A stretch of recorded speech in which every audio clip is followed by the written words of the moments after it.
So I have a question. Have you been listening to the devil's music? Now, let me be clear. I'm not trying to get you to stop listening to Eminem and trying to get you to start listening to Chris Tomlin. Because number one, that's not my job. And number two, I'm talking about a deeper problem. You see, the devil's music has melodies of fear and sounds of doubt to the point if you keep on listening to his lyrics, oh, those words will start coming out of your mouth. You'll start singing his favorite hits such as I Hate Myself or I'm Not Good Enough or his favorite single, I Have No Life Purpose. And that's the stuff that's appropriate for the moment.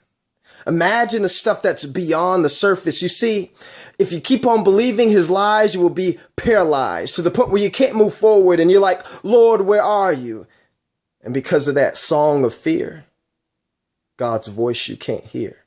You see, just about a week ago, everything was good. And now you're trying to get advice and trying to get help, but you feel so misunderstood. And now you're in a panic and the pressure feels satanic, let alone demonic. And the suicidal thoughts that are going through your head are going faster than supersonic. But how ironic is it that as soon as you cry for help, the louder the devil's music gets? You see, he hits you with his greatest hits, to the point where you just can't stand it and you fall into a panic and you even fall into insanity and you're like, I can't even correct it. Plus you see the words to live and then you see to evil. You're so dyslexic. Flip the word live around, you can see what I see. But then it occurred to me that we do have a choice of what we listen to. You see, we've been listening to the same songs for way too long and God's been saying it's time to move on. And now, folks, you have a choice. You can either listen to the same songs of fear and doubt and insecurity, or you can start listening to the songs of God. You see, those songs of hope. And I'm not talking about that hope that's happily ever after chitter chatter, but I'm talking about that hope that you need when you hit rock bottom.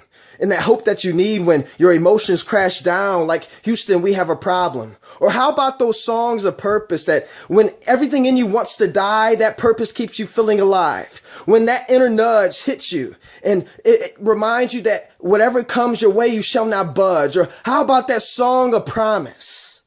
Because let's be honest, when even your greatest fear comes to pass, God would ask, will I still get you through this? Will I still fight for you? Will I still remain faithful? And the answer is yes, because even in the mess, you shall not stress, because even through the weight of despair, know that he is there. No reason to stress. Know that he is who he says he is. So the correlation of this conversation is this. Change your playlist. Change the record. Change the station. Put a new song on. You see? Because life ain't always going to be smooth, dog, and the devil is still going to pop in his greatest hits and he'll try to get your attention too. But now you realize that you have a choice. What voice and whose music are you going to listen to?